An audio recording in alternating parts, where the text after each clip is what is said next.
Baby താളം നടങ്ങ്, നമുക്ക് സംസാരിക്കാം. അടങ്ങാനൊന്നും പറ്റില്ല സാർ. അതിപ്പോ ഇന്നലെ രാത്രി എന്റെ ഹസ്ബൻഡ് എങ്ങാനും നമുക്ക് സംസാരിച്ച് റെഡിയാക്കാം. ഒന്നുകിൽ അയാളല്ലെങ്കിൽ ഞാൻ. നമുക്ക് അയാളുടെ ഒരു അപ്പോളജി എഴുതി വാങ്ങാം. അപ്പോളജിയും ബയോളജിയും എന്നോട് വേണ്ട. സ്ത്രീത്വത്തെ അപമാനിക്കുന്ന ഒരു പരിപാടിയും ഇവിടെ നടക്കില്ല കേട്ടോ.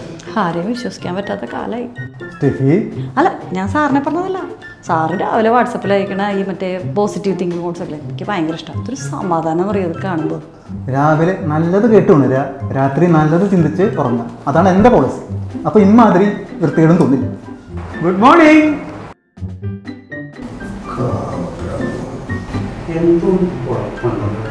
തനിക്ക് അറിയില്ല അല്ലേ? താൻ എന്ത് വൃത്തികേടാണെന്നൊരു ബേബിക്ക് അയച്ചേ? ഞാനോ?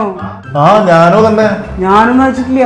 പിന്നെ താൻ അറിയാതെ തന്റെ മൊബൈലിൽ നിന്ന് രാത്രി തുണ്ട് ബേബിക്ക് പോയത്? തുണ്ടോ? ആ തുണ്ട് താൻ നോക്ക്.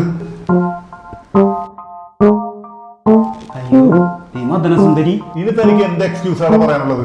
അത് ഞാൻ ബാബു സാർ പറഞ്ഞിട്ട് അയച്ചതാ. ഞാനോ? തോന്നിയ പറയരുതോ സാറേ. ഇന്നലെ രണ്ടെണ്ണം അടിച്ച് കൂടുതലായി പോയി. അപ്പോൾ ബാബു സാറിന് അയക്കാൻ വെച്ചത് ദേവി മാഡത്തിനായി പോയി. സുരേഷ്, ഞാൻ ഒരു കാര്യം പറയാം. നീ രക്ഷപ്പെടാൻ വേണ്ടി സാറിനെ പോലും മാന്യം കുറ്റപ്പെടുത്തരുതിട്ടാ. അതെ അതെ, സാറ് മാന്യമായിട്ട് ചോദിച്ചതാ. കേട്ടോ മോനെ സുരേഷ്, പുതിയ തുണ്ടുണ്ടെങ്കിൽ അയക്കടാ. ഇപ്പൊ നിനക്ക് നമ്മളൊന്നും വേണ്ടല്ലോ. പിന്നെ മലയാളത്തിൽ തുണ്ടുണ്ടെങ്കിൽ മതിട്ടാ. അതൊക്കെ അറിയാലോ.